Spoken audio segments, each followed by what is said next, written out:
आप सभी लोगों को सत श्री अकाल। आप सब भले चंगे होंगे। हम सब आपकी दुआओं की वजह से बहुत ज़्यादा अच्छे हैं। कुछ लोगों ने जो अच्छे कमेंट किए, thank you so very much. कुछ लोगों ने हमसे ये क्वेश्चन किया कि आपने झूठ क्यों बोला, झूठ क्यों बोला, झूठ क्यों बोला। हमने झूठ नहीं बोला, हमने सच छुपाया। वो वर्ड हमने शायद गलत यूज़ कर लिया कि हमने झूठ बोला। हमें ये बोलना चाहिए था कि हमने बहुत सारे सच छुपाए। पहले जब हमारे ऊपर इन्फोर्समेंट किया जा रहा था कि आपको वीडियोस नहीं बनानी, अगर आप वीडियोस बनाओगे तो आपको कॉन्सिक्वेंसेस बेयर करने पड़ेंगे, हमने नहीं सुनी उनकी बात। हमें ये बोला गया कि जो वीडियोस आप डाल रहे हो उसको डिलीट करो, हमने नहीं सुनी उनकी बात। बहुत सारे वीडियोस डालने के बाद ये बोला गया कि 2 वीडियोस डिलीट करो, जनाब की इंप्रेशन में खराब, जनाब की इमेज खराब नहीं होनी चाहिए, हमने नहीं सुनी उनकी बात। हमें ये बोला गया कि इन सारे टॉपिक्स पे जो स्पेसिफिकली हमको डिफाइन किए गए थे कि एमआर के ऊपर बात नहीं करनी है, मैडम की तबीयत के ऊपर बात नहीं करनी है, मैडम की प्रेगनेंसी पे बात नहीं करनी है, और ये दोनों की लव स्टोरी में हमारी सोसाइटी में कितने गंद मचाए गए हैं उसके बारे में आपको डिस्कस नहीं करना है। हमने सुन ली उनकी बात, हम रिस्पेक्ट कर रहे थे उस बंदों की जो हमें आके इनकी इन्फॉर्मेशन पहुंचा रहे थे कि ये वाले जो टॉपिक्स हैं इसको आप लोग रहने दीजिए, बाकी जिस टॉपिक में आप वीडियो बनाना चाहते हैं बनाइए, पर बहुत ज़्यादा गंदगी मत कीजिएगा, ज़्यादा कुछ ओपन मत कीजिएगा। हम रेडी थे, हम उनकी बात सुन रहे थे। हमने बोला हमको थोड़े से चेंजेस देखने को चाहिए। पहला, आपको कचरा नीचे बाहर फेंक के आना है, गंदगी नहीं होनी चाहिए सोसाइटी में किसी भी तरीके की। दूसरे, आप किसी को भी ये बोल के हमारी सोसाइटी में नहीं बुलाएंगे कि हम आपको पैसे देंगे, आप सोसाइटी के नीचे आ जाइए, और वो फिर सुबह 5 बजे, शाम के 6 बजे जो आपके इवनिंग वॉक का टाइम है, थोड़ा मूड फ्रेश करने का टाइम है, उस टाइम पे वो नीचे आके रो रहे हो, ये नहीं होना चाहिए। इन सारी चीज़ों में पिछले कुछ दिनों से हमें चेंजेस दिखने शुरू हुए। हम अपनी तरफ से शांत बैठे थे, पर जिस दिन से हमारी माँ बहनों के ऊपर बात आनी शुरू हुई, उन्हें गालियाँ आनी शुरू हुई, हम चौड़े में आए कि अब जिन टॉपिक्स पे हम नहीं बोला करते थे, अब हम उन टॉपिक्स को बहुत खुले तरीके से सबके सामने लेके आएंगे। हमसे ये बोला गया कि आपने झूठ बोला है। हमने झूठ नहीं बोला, हमें सिर्फ अपनी बात, और अगर आप उसी पॉडकास्ट को थोड़ा सा और आगे तक सुन लेते आपको समझ में आता कि उस झूठ बोलने का या उस सच छुपाने का रीज़न ये था कि उससे पीछे बहुत सारी धमकियां मिल रही थी हमें, बहुत सारी, मतलब बहुत सारी। अगर आप खुद से डॉट कनेक्ट करेंगे, कुछ दिन पहले चालू ने अपना एक वीडियो डाला था जिसमें उसने दिखाया कि हमारे घर के आसपास का एरिया कितना साफ है। उसने आपको ये कहीं से भी नहीं बताने की कोशिश करी कि आज ही चेटी खाला को हमने बोल के पूरी की पूरी सफाई करवाई है, आज ही पिज़्ज़ा और पिहान जाके नीचे कचड़े फेंक के आए हैं। दूसरा, जनाब को आप 2-3 वीडियो से देख रहे होंगे, बड़े शांत शांत लग रहे हैं। क्यों शांत लग रहे हैं? आप किसी से भी आप उनमें नीचे कमेंट कीजिए, उनसे पूछिए कि आप इतने शांत क्यों लग रहे हैं, कुछ बोल क्यों नहीं रहे, तब आपको वो जवाब देंगे हम इसलिए नहीं बोल रहे हैं क्योंकि हमारे पीछे ना बहुत कुछ चल रहा है, बहुत सारे झगड़े हो रहे हैं जिसमें हम स्टैंड नहीं ले पा रहे अपना, हम अपने आप को थोड़ा डरा डरा फील कर रहे हैं, इसलिए हम घर के अंदर बंद है, बाहर निकलना अवॉइड कर रहे हैं। मैडम आपको लास्ट वीडियो में नहीं दिखी, पूरे के पूरे वीडियो में इतनी उनकी तबीयत खराब थी कि वो उठ ही नहीं पाई। अगर वो उठ नहीं पाती, ये लोग जाके ऊपर भी कर सकते थे अपनी इफ्तियारी, बट आपको किसी ने नहीं बताया कि मैडम जो थी वो उस टाइम पे गई हुई थी सेशन कोर्ट, क्योंकि उनके ऊपर बहुत सारे इल्ज़ाम्स लगाए गए हैं और ये सब कुछ बैक स्टोरी में चल रहा है। आप में से किसी ने पूछा कि कार का एक्सीडेंट तुरंत हो गया, कितनी अच्छी प्लानिंग करी। जी नहीं, कार का एक्सीडेंट हुआ रात के 3:48 पे, जो कि मीरा रोड पहुंचने के 4 किलोमीटर पहले किया गया, जिसमें बहुत इंटेंशनली डैश कैमरा में सारी चीज़ें रिकॉर्ड हुई हैं कि 2 लोग बाइक से साइड से ज़बरदस्ती आने की कोशिश कर रहे थे, क्योंकि वो एरिया जनरली खाली होता है, नगर के आसपास का एरिया, पर वहाँ पे 2 लोग जब आसपास से निकल रहे थे तो गाड़ी साइड की तरफ गई और वो डिवाइडर में टकरा गई। जो बंदा गाड़ी चला रहा है वो पिछले 27 साल से गाड़ी चला रहा था, वो लेफ्ट हैंड राइट हैंड दोनों ड्राइविंग कर रहा है, तो उससे एक्सीडेंट होने के चांसेस थोड़े कम होते हैं। कोई भी इंसान मैच खत्म होते ही डायरेक्ट घर नहीं पहुंचता, बीच में उन्होंने खाना पीना किया, अपने दोस्तों को ड्रॉप किया, फिर वो रास्ते में आ रहे थे मैच खत्म करने के बाद जब उनका ये एक्सीडेंट हुआ। और बहुत सारे लोगों ने हमें ये बोला है कि प्लीज़ आप क्लैरिफिकेशन ना दें, हम आपके साथ खड़े हुए हैं, जितने लोग उनको हम आपको पसंद कर रहे हैं, हम आपकी बात सुनने के लिए खड़े हैं, प्लीज़ क्लैरिफिकेशन और एक्सप्लेनेशन ना दें। तो ये लास्ट टाइम हम आपको अपना पक्ष आपके सामने रख रहे हैं कि हमारा झूठ बोलने का इंटेंशन हमारे घर की माँ बहनों की सिक्योरिटी थी, जो एक टॉस पे चले गई जैसे ही हमने मासूम रिश्ते की बात करी। इसके बाद भी हम रुकने नहीं वाले, आप हमारे घर के लोगों को मार दो, हम रेडी हैं, पर इसके बाद हम सारी सच्चाई सबके सामने लेके आएंगे। अभी तो हमने बहुत थोड़े थोड़े प्रूफ शेयर करे, इसके अलावा बहुत बड़े बड़े प्रूफ अभी भी बाकी है। सारे प्रूफ आप खुद देखेंगे और आप समझेंगे कि कितना कुछ हमें फेस करना पड़ता है पीछे, किस वजह से हमें थोड़ी बहुत बातें छुपानी पड़ी। अगेन वो वर्ड झूठ हमने गलत बोल दिया, हमें ये बोलना चाहिए था कि हमने कुछ सच आपसे छुपाए हैं, पर इसके बाद से अब कोई भी बातों से हम मुकरने नहीं वाले, कोई भी बातों पे हम बहुत ज़्यादा रिसर्च करके ही आपके सामने लेके आएंगे। अब तक हम वो बातें बोल रहे थे जो हमारे दोस्त जो पूना में रहते हैं, इनकी मासी के घर के पास, वो दोस्त जो नोकिया के आसपास रहते हैं, ये सारी बातें हम एक्यूमुलेट करते थे, पूरा डेटा, और आपके सामने कलेक्ट करके पेश किया करते थे। पर अब हम बहुत ज़्यादा डेडिकेटेड होके सारे प्रूफ के साथ आपके सामने धीरे धीरे आना शुरू करेंगे। हमको ये भी बोला गया कि आपने मोनेटाइज क्यों किया चैनल, हमें बोला गया मोनेटाइज करने के लिए। अगर आप चाहेंगे ना, हम जितने भी पॉडकास्टर्स को हमने कनेक्ट करने की कोशिश की है, जिनको भी वाया हमने इन्फॉर्मेशन पहुंचाने की कोशिश की है, जितने रेडिटर्स के साथ हमने बात करने की कोशिश की है, हम सब के चैट्स आपको लगा देंगे कम्युनिटी पोस्ट पे। आप देख सकते हैं कि हमने हर किसी के पास जाने की कोशिश करी थी, हमने हर किसी से हेल्प मांगने की कोशिश करी थी। फिर रेडिटर्स में से बहुत सारे रेडिटर्स ने हमारी हेल्प करी, जनाब मैडम फेकर्स जो चैनल है वहाँ से। जब उन सब लोगों ने बोला कि आप जाइए और यूट्यूब वीडियो बनाइए, तब हमने वीडियो बनाया।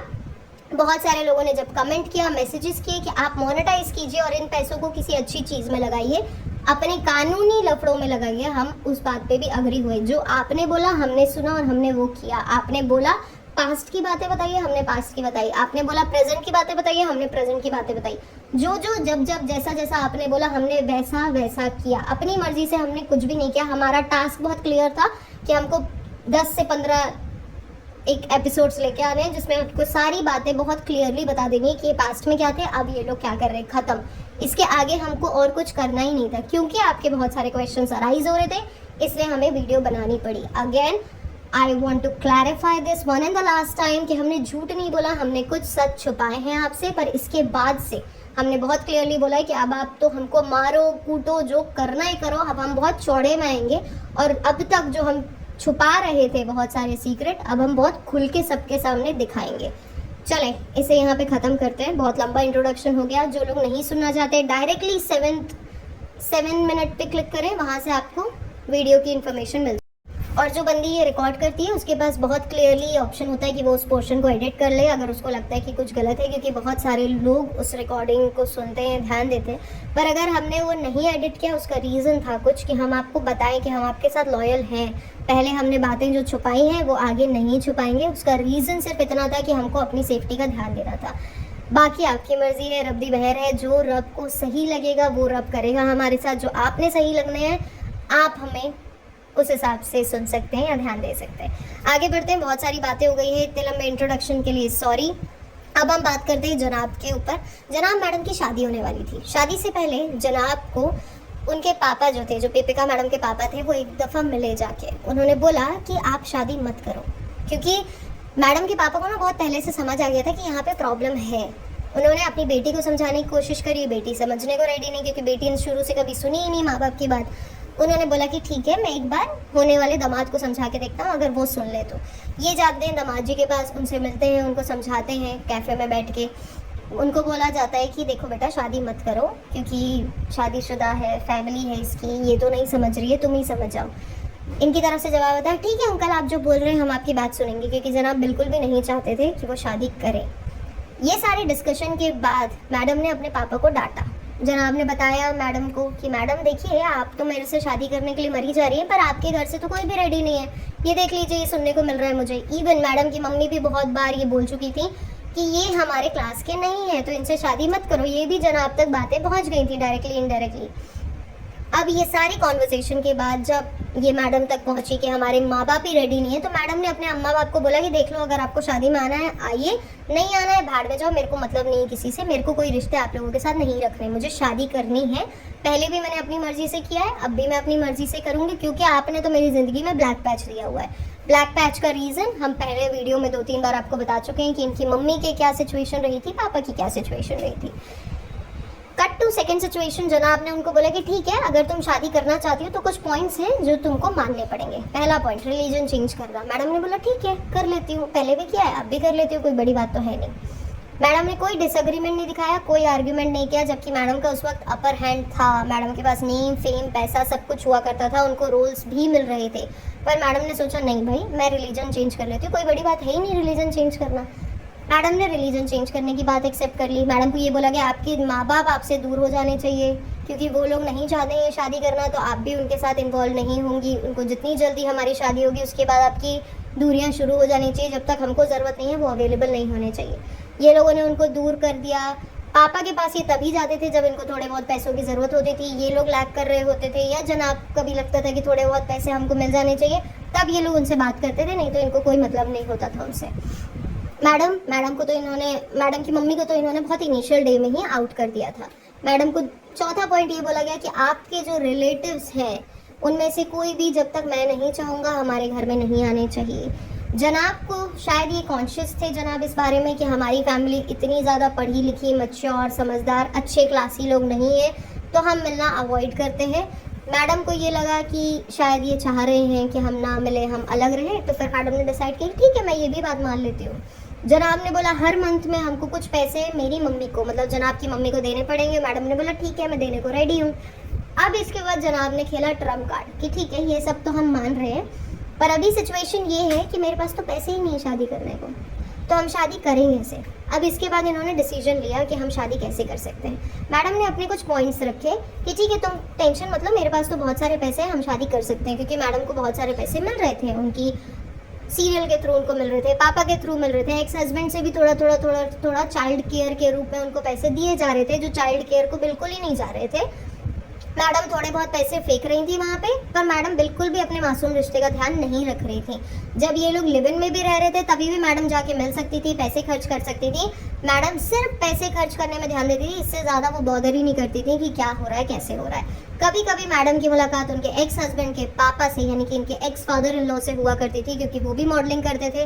मैडम भी कई जगह पे शूट पे जाती थी जिन पे उनकी मुलाकात होती थी, पर वो अवॉइड करती थी कॉन्वर्सेशन करना और खुद को दूर रखती थी। कभी कभी इनके देवर से भी इनकी मुलाकात होती थी, एक्स देवर से, पर फिर भी मैडम अपने आप को इतना सुपीरियर दिखा के उनको खुद से कट कर लेती थी। जबकि सब कुछ मैडम की लाइफ में जो हुआ, जो अब तक उनकी लाइफ अच्छी चल रही है बिकॉज ऑफ मीडिया, वो सब उनके देवर और ससुर के थ्रू ही था, बट उन्होंने ध्यान दिया ही नहीं।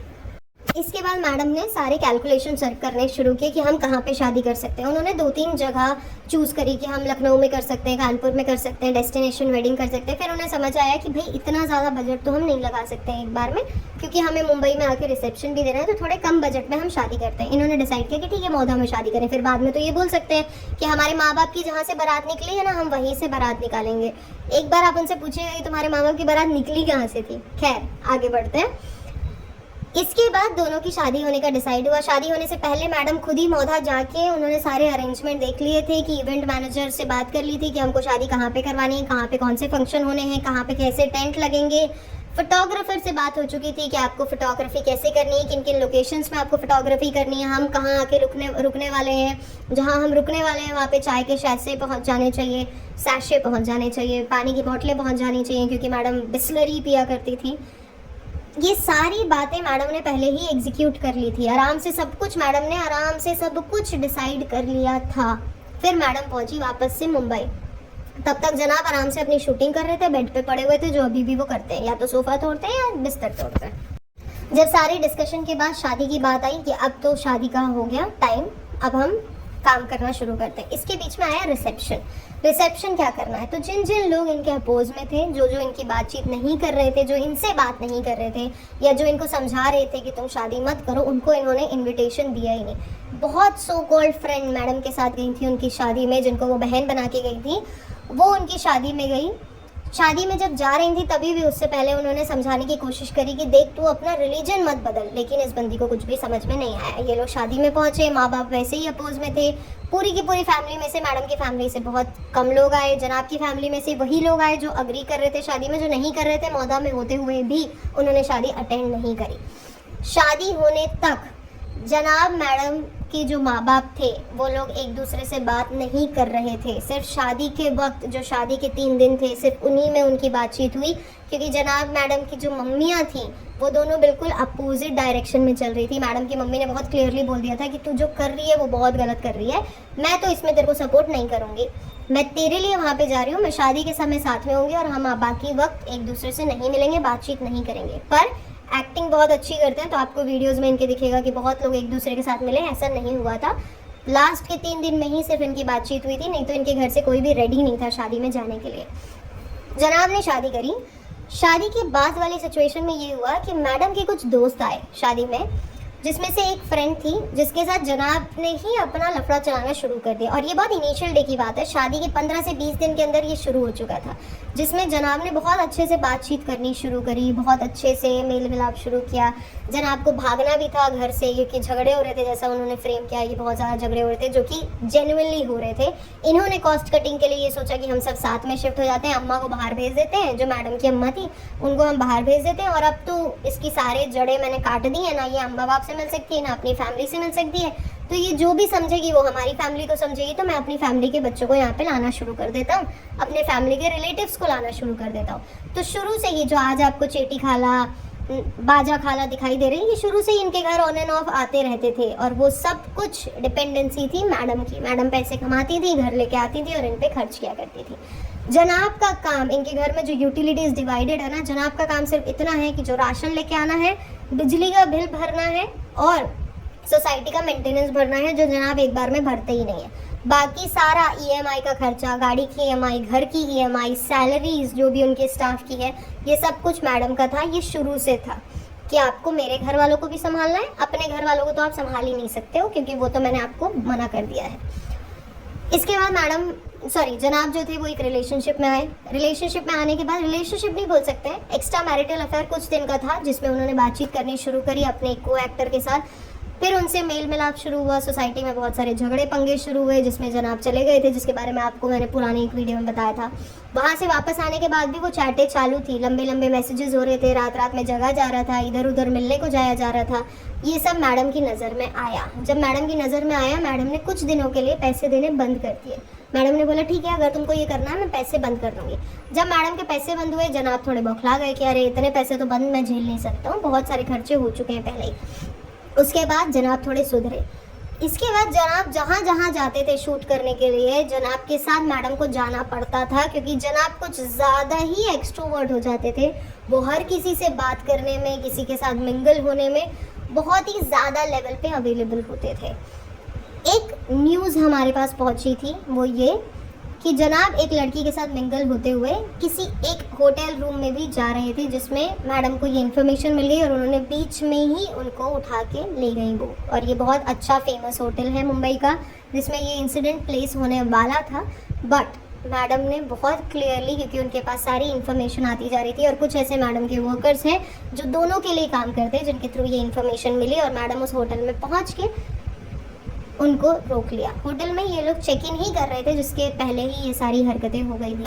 और ये सिचुएशन के बाद मैडम ने उस को स्टार के साथ काम करना जनाब का बंद करवा दिया और जनाब को बोला कि आप घर में रहो, मैं आपको पैसे खर्च करूँगी। और वैसे भी जनाब को बाहर जाने का कोई शौक था नहीं, और अभी भी ऐसा होता है। मैडम की एक बहुत सो कॉल्ड फ्रेंड हुआ करती थी, जिसको आपने थोड़े वीडियो पहले देखा करते थे आप लोग, कि जिसमें जनाब और वो बच्ची बैठ के बात किया करते थे, और मैडम बोला करती थी कि मुझे इनका बॉन्ड बहुत अच्छा लगता है। इतना क्लोज आपने जनाब और मैडम को कभी देखा ही नहीं होगा जितने क्लोज वो दोनों साथ में बैठे हुए थे।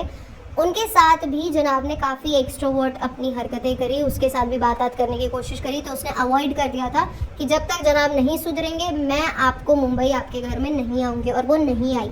इवन जब इनकी शादी वाली सिचुएशन थी तभी भी उसने बहुत क्लियरली क्लासिफाई किया था उस लड़की ने, जब उसकी शादी थी, क्योंकि मैडम ने उसके लिए एक सूट तैयार किया। उनकी बेस्ट फ्रेंड की शादी थी और मैडम वैसे भी दुबई जाने को मर रही होती हैं। दुबई की बहुत अच्छी जगह पे लोकेशन में उनकी एक फंक्शन किया गया था उस बंदी का, जो इनकी फ्रेंड थी। उसने बहुत क्लियर ये स्टेटमेंट दिया कि तुझे आना है तो तू आ दीपिका मैडम को, पर तेरा हस्बैंड नहीं आना चाहिए, मुझे ऐसा चीपो आदमी अपनी शादी में नहीं चाहिए। तो मैडम को लगा भैया अगर मेरा हस्बैंड नहीं जाएगा तो मैं कैसे जा सकती हूँ। फिर मैडम ने वहाँ जाना भी अवॉइड कर दिया, और ये सीक्वेंस चलता रहा। जहाँ जहाँ जनाब जाते रहे उनका किसी न किसी के साथ टाँका भिड़ता रहा, और मैडम वहाँ पहुँचती रही, और ये डेली बेसिस पे होता था, हर थोड़े थोड़े दिनों में ये होता रहता था। इतना ही नहीं, जनाब की एक पुरानी माशूका हुआ करती थी, उन्होंने भी जनाब की वजह से, क्योंकि जनाब ने उनसे शादी नहीं करी, जनाब ने डिसाइड किया कि मैं आपसे शादी नहीं कर सकता हूँ क्योंकि मेरी फैमिली आगे दूसरे किसी इंसान से शादी करना चाहती है, मेरी दूसरे किसी से शादी करवाना चाहती है। उस बंदी ने आज से बहुत सालों पहले भोपाल में रह के सुसाइड कमिट किया। 2 बार उस बंदी ने सुसाइड कमिट किया, दोनों बार वो बच गई। एक बार उसने रैट किल खाया, दूसरे बार उसने फांसी लगाने की कोशिश करी, बट उसकी फैमिली ने उसे बचा लिया। आज वो हैप्पीली मैरिड है लॉस वेगस नाम की एक जगह है जहाँ पे वो सेटल डाउन है। आई एम नॉट श्योर अगर मैं प्रोनाउंसिएशन सही कर रही हूँ कि नहीं, बट वहाँ वो सेटल डाउन है और बहुत अच्छे से अपनी ज़िंदगी का बसर कर रही है। पर उसकी लाइफ जो इनिशियल ख़राब करी थी, क्योंकि वो बंदी बिल्कुल ही डिप्रेशन में जा चुकी थी। उसने अपना कॉलेज, ऑफिस सब कुछ छोड़ दिया था। 7 साल वो घर में बैठी रही क्योंकि उसे ये लगता था कि जनाब उससे शादी करेंगे, पर जनाब ने उनसे शादी नहीं करी। और ये बात हर जगह से छुपाई गई, बहुत आराम से छुपाई गई, जबकि उनकी फैमिली इनके पास लड़ने इनसे घर मुंबई भी आई थी। उन्होंने 2 दिन इनके साथ झगड़े किए, नीचे आके झगड़े किए सोसाइटी में, पर ये लोगों ने उनसे बात करना ज़रूरी समझा ही नहीं। और उस टाइम तक मैडम इनकी लाइफ में आ चुकी थी।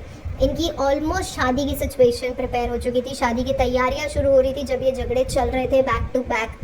फिर भी मैडम जो थी वो थी ठीक है, पास्ट जो हो गया, अभी तो हमको शादी करनी है। क्योंकि मैडम का ये था, मुझे तो दिखाना है अपने हस्बैंड को कि मैंने अपनी लाइफ सेटल कर ली है, तुम्हारी लाइफ तुम अपनी मर्जी से देखो तुमको क्या करना है। इसके बाद मैडम की तरफ से बहुत ज़्यादा फोर्स एंड फैक्टर्स यूज़ होने लगे कि किसी भी तरीके से हमको शादी तो करनी है और अभी के अभी जल्दी से जल्दी शादी निपटानी है। जो भी उनके सामने क्लॉज रखे गए, मैडम उन सारे क्लॉजेस में अग्री करने लगी, चाहे वो रिलीजन हो, उनकी फैमिली से नहीं मिलना हो, अपनी फैमिली को हर महीने फाइनेंशियल सपोर्ट करना हो, चालू को जल्दी से जल्दी इंडस्ट्री में कोई काम दिलवाना हो, क्योंकि मैडम की पहचान थोड़ी अच्छी बन चुकी थी एज़ कम्पेयर टू जनाब। तो ये सारे फैक्टर्स में मैडम ने अग्री किया। मैडम ने चालू को बाहर लेके जाना भी शुरू किया, पर चालू हर जगह अपने भाई के पच्चीनों में चलने लगी और उसने अपने हिसाब से काम करने शुरू किए, तो वो नहीं मान रही थी। इस बीच में एक और इंसिडेंट प्लेस हुआ जो बहुत तगड़ा इंसिडेंट था, जो इनकी शादी के कुछ दिनों बाद ही हुआ। ऑलमोस्ट 10-15 दिन के अंदर जब इनकी शादी की इन्फॉर्मेशन पहुंची, उस एक लड़की तक जिसको जनाब ने कमिट किया हुआ था कि मैं भोपाल आऊँगा वापस, तुम टेंशन मत लो और मैं तुमसे ही शादी करूँगा, जो इनके बहुत क्लोज रिलेटिव की बच्ची थी। और उसने बोला कि ठीक है जनाब आएंगे और मुझसे शादी करेंगे। उसने अपना सब कुछ जनाब को पहले ही दे चुका था, सब कुछ मतलब सब कुछ दे चुका था। जिस एक्सट्रीम लेवल पे जनाब और वो जा चुके थे वो तो आप इमेजिन ही नहीं कर सकते, आप बातों से समझ सकते हैं। इसके बाद जब इस बंदी ने बोला कि ठीक है जनाब आएंगे और शादी करेंगे, और उसके पास इन्फॉर्मेशन पहुंची कि अब जनाब मैडम की शादी हो चुकी है, उस बंदी ने 2 बार सुसाइड कमिट करने की कोशिश करी। एक बार उन्होंने अपनी नसें से काटी, बच गई, कुछ भी नहीं हुआ। दूसरी बार जब उन्होंने ट्राई किया कि मैं फांसी लगा लूँ, तो उनके फैमिली मेम्बर आ गए, ये इन्फॉर्मेशन उन तक पहुँचाई गई। उनकी फैमिली मेम्बर ने गुस्से में फ़ोन भी किया, उनसे बात करने की कोशिश करी कि तुम्हारी वजह से ये सारी कॉन्सिक्वेंसेस हमको बेयर करने पड़ रहे हैं, ये सब के लिए कौन जिम्मेदार है। जनाब की तरफ से कोई सही डिस्कशन नहीं होता था। और मैडम क्योंकि उन्होंने बहुत सारे चक्कर काट दिए थे कोर्ट के, तो उन्होंने बोला अगर ऐसा कुछ होगा ना मैं पुलिस कंप्लेंट फाइल करूँगी आपके अगेंस्ट और हम पुलिस कंप्लेंट के थ्रू आगे बढ़ेंगे। अब उस बंदी की शादी हो चुकी है, बहुत अच्छे से यूएस में सेटल्ड है वो, बाकी सारी लाइफ तो बहुत अच्छी चल रही है, बट जनाब ने बहुत अच्छे से उस बंदी की लाइफ ख़राब करी। वो 7 साल ऑलमोस्ट अपने ऑफिस काम सब कुछ छोड़ के, पढ़ाई लिखाई छोड़ के घर में बैठ चुकी थी, क्योंकि उसे ये लगता था जनाब जी आएंगे, मुझसे शादी करेंगे और हम दोनों मुंबई शिफ्ट हो जाएंगे, हम दोनों हीरो हीरोइन बनेंगे। और ऐसा कुछ उनका सपना पूरा नहीं हो पाया। कट टू दूसरी सिचुएशन, जनाब की जब शादी हो गई, इन लोगों की शादी में कोई भी इन्वॉल्व नहीं था, इनकी फैमिली की तरफ से कोई भी आना नहीं चाहता था। बहुत सारे लोगों ने मना कर दिया था शादी में आने के लिए। बहुत सारे लोगों ने ये तर्क रखा था कि अगर तुम अपना रिलीजन चेंज करोगी तो हम शादी में नहीं आएंगे। और मैडम ने सबको ये जवाब दे दिया था कि आपको आने की ज़रूरत भी नहीं है, अगर आप नहीं आना चाहते मत आइए, मैंने अपनी लाइफ अपनी मर्जी से जी है, बहुत सारे डार्क पैचेस आपने मुझे दिए, तो मैं तो शादी करके रहूँगी। इसके बाद भी फॉर्मेलिटी के लिए लोगों को आना पड़ा। इनकी मम्मी जो पहले से बहुत ज़्यादा अपोज में थी दीपिका मैडम की कि भाई मुझे नहीं जाना है शादी में, ये लोग हमारे क्लास के नहीं है, तो भी उनको आना पड़ा। पापा को भी ज़बरदस्ती आना पड़ा ये लोगों को दिखाने के लिए कि मैं बाप हूँ और मुझे जाने की ज़रूरत है। बाकी कोई भी इनकी शादी में बहुत ज़्यादा लोग इनकी तरफ से इन्वॉल्व नहीं हुए। जनाब की तरफ से भी मौधा में रह के भी इनके बहुत सारे रिलेटिव्स थे जो इनकी शादी में नहीं पहुँचे थे। बाकी सब कुछ मैडम ने अपनी तरफ से इवेंट मैनेजमेंट का सब कुछ संभाल लिया था। मैडम पहले ही जा चुकी थी सुट्टे मारते हुए, उन्होंने अपने इवेंट मैनेजमेंट की पूरी तैयारी कर चुकी थी पहले से ही इन एडवांस। पूरा उनके टेंट वगैरह लगने का तैयारी, खाने पीने का तैयारी, उनके फंक्शंस कैसे होंगे, फोटोग्राफर कहाँ पे रुकेंगे, ये सब कुछ पहले से स्टैब्लिश हो चुका था। जनाब मैडम की शादी हुई, शादी होने के बाद भी जनाब रुके नहीं, जनाब ने अपनी हरकतें नहीं रोकी। जनाब की बहुत सो कॉल्ड फ्रेंड हुआ करती थी जो उनके साथ एयरलाइंस में ट्रैवल किया करती थी, उन्होंने भी ये इंटीमेशन दे दिया था अपनी शादी में कि अगर तुझे मेरी शादी में आना है तुझे जनाब के बगैर आना पड़ेगा। तो मैडम ने बोला अरे जनाब के बगैर मैं शादी में कैसे आ सकती हूँ, क्योंकि मैडम को लगा अरे ये तो ऑफेंसिव हो गया, और वो फिर उस शादी में गई नहीं। उन्होंने ये इंटीमेशन दे दिया था जनाब मैडम की जो वो फ्रेंड है फ्लाई करती थी जो मैडम के साथ, उन्होंने बहुत क्लियरली ये इंटीमेशन दे दिया था कि मैं अब तब तक मुंबई नहीं आऊँगी जब तक जनाब के बिहेवियर में चेंज नहीं होगा, क्योंकि जनाब उसके साथ भी बहुत सारे लप्पे झप्पे करने लगे थे। इसके अलावा जहाँ जहाँ जनाब शूट करने जाते थे उनके को स्टार्स के साथ कुछ ज़्यादा ही एक्सट्रोवर्ट हो जाते थे, कुछ ज़्यादा ही अवेलेबल रहने की कोशिश करते थे और ये सब कुछ बहुत समय तक चलता रहा है। इवन ये भी बोला गया है कि जनाब होटलिंग आउटिंग ये सब करने लगते थे, जिसकी वजह से मैडम काफ़ी ज़्यादा परेशान हो जाती थी। उनकी चैटें वगैरह देख ली थी मैडम ने काफ़ी सारी, जिसके बाद से मैडम ने डिसाइड किया कि तुम जिस भी शूटिंग में जाओगे वहाँ मैं आपको अकेला तो छोड़ूंगी नहीं। और जनाब की जो बहुत क्लोज फ्रेंड थी, जो मैडम की भी बहुत क्लोज फ्रेंड हुआ करती थी, इनके साथ इनकी बहन बन के इनके शादी में भी पहुंची थी, उन्होंने भी बहुत सारी बातें मैडम के साथ शेयर करी इनिशियल डेज में कि देख भाई तेरे पति में ये प्रॉब्लम है, थोड़ा सा ध्यान दे इन सब चीज़ों में। मैडम को लगा ये हमें भड़का रही हैं, मैडम ने उनके साथ दूरी बनानी शुरू कर दी। उसके बाद उन मैडम की जो उनकी फ्रेंड थी उनके साथ बहुत सारी प्रॉब्लम्स फेस आई उनकी लाइफ में, बट ये मैडम कहीं पे भी खड़ी नहीं हुई क्योंकि उनको ये बहुत क्लियरली बोल दिया गया था और जनाब उनको भड़काया करते थे कि तुमको इससे रिश्ता नहीं रखना है। इसके बाद वाले जो पॉडकास्ट आने वाले हैं ये हमने कुछ बातें आपके साथ 2 वीडियोस में शेयर करने की कोशिश कर दी है। आप सब लोगों को बहुत क्लियरली बहुत सारी बातें समझ में आई होंगी, जो नहीं भी समझ में आई हैं, जो थोड़ी बहुत बातें बची हुई हैं वो हम आपके साथ आगे की वीडियोज़ में शेयर करेंगे। नेक्स्ट वीडियो हम कोशिश करेंगे जिस बंदी के बारे में हम आपको बताया करते थे अभी तक कि वो मैडम के साथ जब मैडम के ट्रीटमेंट्स चल रहे थे, क्योंकि वो भी कोकिला बेन हॉस्पिटल में ही प्रैक्टिस करती हैं, बहुत रेप्यूटेड डॉक्टर है वो वहाँ पे, तो उनको बहुत सारी इन्फॉर्मेशन पता है। वो खुद एक डेडिकेटेड पॉडकास्ट बनाएंगी सारी डिटेल्स के साथ। उनको जब भी टाइम मिलेगा कोशिश करते हैं हम इसी वीकेंड में एटलीस्ट हाफ एन आवर का एक पॉडकास्ट उनके साथ शूट कर लेते हैं। जैसी भी पॉसिबिलिटी होती हो आपके साथ डिटेल शेयर की जाएगी। अगर वो नहीं बना पाएंगे हम पिज़्ज़ा पिहान के ऊपर और चालू और फनी की लव स्टोरी के ऊपर जो हमारी सोसाइटी में गंद फैला गया था उसके ऊपर आपके साथ डिटेल शेयर करने के लिए नेक्स्ट पॉडकास्ट बनाएंगे। ये वीडियो आपको रात के 10 या 11 बजे तक मिल जाएगा। थोड़ी हड़बड़ी में बना है वीडियो क्योंकि हमारी सोसाइटी में इफ्तार पार्टी थी आज और अब हम प्लानिंग कर रहे हैं विमेंस डे सेलिब्रेशन की कि उसे हमें कैसे एग्जीक्यूट करना है और कुछ टाइम पे ही नवरात्रे आने वाले हैं तो नवरात्रों की और गुड़ी पाड़वा की तैयारी भी करनी है। तो ये वीडियो थोड़ा सा जल्दी में बना है। आप लोगों को बहुत सारी बातें समझ आ चुकी होंगी, अगर नहीं आई हुई होंगी तो प्लीज़ कमेंट करें, हम कमेंट में जवाब देंगे। नहीं अगर जवाब दे सकते हैं तो जैसा भी हमारे पास ऑप्शन है, अगर हम उसमें रिकॉर्ड का भी ऑप्शन है तो हम रिकॉर्ड करके वो जवाब अपलोड करने की कोशिश करेंगे।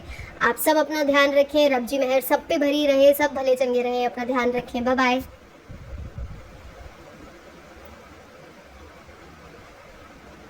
और जी आपको नेक्स्ट वीडियो जो मिलेगा वो कल रात के वक्त हम डालने की कोशिश करेंगे। अगर आप सुबह डाल सकते हैं तो सुबह डालेंगे, नहीं तो आपको रात में तो वीडियो मिल जाएगा बाय हुक बाय क्रोक।